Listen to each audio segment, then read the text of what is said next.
प्यारे प्यारे भाइ बहिनीहरू कति खुसी हुनुभएको छ। हाम्रो परम्परागत पेसा कृषिलाई उहाँहरूले आफ्नो प्रत्यक्ष आँखाले देखिरहनु भएको छ।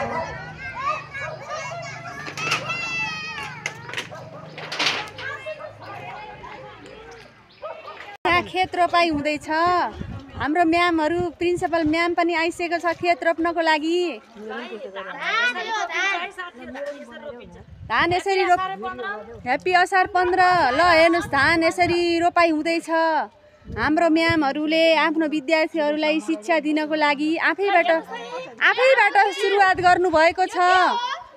हामीले सबै कुरा आफैबाट सुरुवात गर्नुपर्छ भन्ने उदाहरण दिनुभएको छ हाम्रो अम्बिका भण्डारी म्यामले। र साथमा हाम्रो अरू म्यामहरू पनि हुनुहुन्छ।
मम्मी बाबाले भने मान्न पर्छ, सुख हुनुपर्छ, बिहान 5 बजी उठ्ने काम गर्नुपर्छ, पढ्ने लेख्ने काम गर्नुपर्छ, अनि ठुलो मान्छे बन्नुपर्छ, खेतबारी भयो भने आफ्नो काम पनि गर्नुपर्छ, नत्र भने आफूले जानेको काम सबै गर्नुपर्छ।